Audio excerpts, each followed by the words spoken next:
I sat at a bus stop for hours when I was 5, I told him simply. Watching the road for a truck that never came back. Something in his face shifted, recognition flickering like a match struck in darkness. Yeah, he said after a long moment. That tracks. They'd look at me, lanky, freckled, hair always a bit too shaggy, and see something they trusted. Not because I was special or particularly wise, but because I carried the same hollow space they did. That peculiar emptiness that comes from having the people who should have protected you walk away instead. I got it. That ache of being tossed aside fueled me, turned my own healing into purpose. After long days of bearing witness to so much pain, I'd returned to my one-bedroom apartment in a forgettable building with peeling paint and temperamental plumbing. The walls were mostly bare except for a framed photo of Hank and June by the lake, their faces sun-weathered and smiling. June holding up a small fish, Hank's arm around her shoulders, proud as if she'd caught a whale. I'd trace their faces sometimes, missing them with an ache that never quite went away.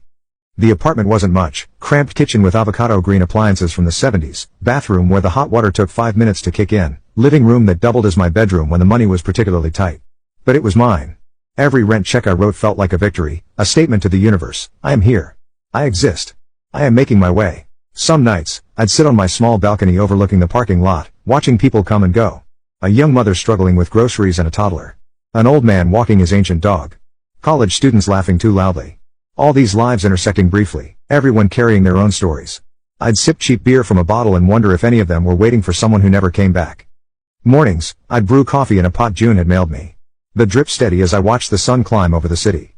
I'd move 3 hours from home but they'd visit June fussing over my fridge. Too much takeout, not enough greens. Hank would tinker with my leaky sink grumbling about city plumbing. You're doing good, Ethan. He'd say and I'd smile feeling their pride like a warm quilt. My days were full counseling paperwork coaxing kids to open up but nights I'd sit on my sagging couch staring at that photo missing the trailer's creak. 2 years and Hank had a heart attack. I got the call at midnight, June's voice trembling through static. He's gone, honey. I drove home in a daze, the highway blurring, and found her in the trailer surrounded by casseroles neighbors had dropped off. Hank's toolbox sat by the door, wrenches gleaming. I sank beside it tracing the cold metal and sobbed deep ugly sobs that shook me. He'd been my rock. The one who'd pulled me from that bus stop dust. At the funeral, I wore his old flannel too big and stood by June as folks shook our hands murmuring. He was a good man. I nodded throat tight feeling immortal all over again. June sold the trailer after that, moved into my spare room. She'd shuffle around in slippers cooking chili or folding laundry, her hands slower now. Don't need much space, she'd say, but I saw the sadness in her eyes. I kept working through myself into it. By 27, I'd saved enough to start Crossroads Haven, a non-profit for at-risk teens. We rented a storefront, peeling paint, a flickering sign, and I hired a couple counselors, kids ourselves barely scraping by. I'd lead groups there.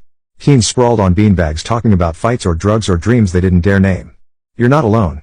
I tell them, voice soft but firm, and they'd look at me like maybe they believed it. I loved it. The chaos, the breakthroughs.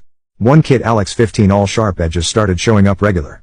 He'd sit quiet then one day said, my mom left me at a rest stop. You get that right? I nodded, swallowing hard. Yeah, I do. He kept coming, softened a little. It was small wins like that over burnt pizza and bad coffee that kept me going. June beamed when I tell her, you're saving them, Ethan. I'd shrug, but inside it felt like stitching up my own old wounds thread by thread. Then at 29 something cracked open. One of my kids, Jamal 16, stopped showing up. He'd been a talker, funny, quick with a grin, working through his foster home mess. I called around, got nothing till a girl whispered he'd left with some couple promising cash. Shady folks. She said, older, smooth talking. My gut twisted. I dug deeper, asked cops, checked shelters. Word came back. A man and woman mid-50s trolling for runaways with fake jobs. The description nagged me, her nervous laugh, his clipped voice. It couldn't be, but it lingered. A shadow I couldn't shake. I'd lie awake after that. June snores drifting through the wall and think about mom and dad. I hadn't dreamed of them much lately, but now they crept back. Mom's shaky fingers, dad's turned back. Were they out there still running? Did Sarah know my name? I push it down, get up, make coffee, focus on the kids. Crossroads was growing, donations trickled, and we added a hotline. I'd answer calls at night, voice steady for some scared teen on the line, but that shadow grew.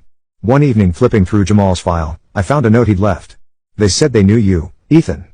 My breath caught. Knew me how? June caught me staring at it one morning, her mug steaming. What's eating you?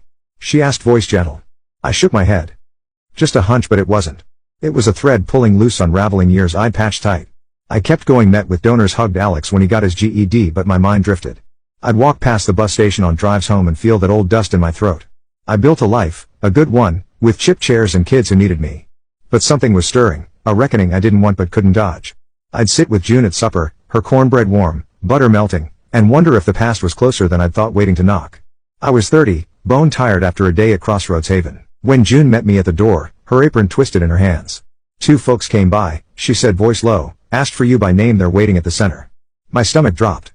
I'd been chasing leads on Jamal's disappearance for weeks, that nagging hunch growing sharper. I grabbed my keys, drove over the Austin, dusk heavy with heat.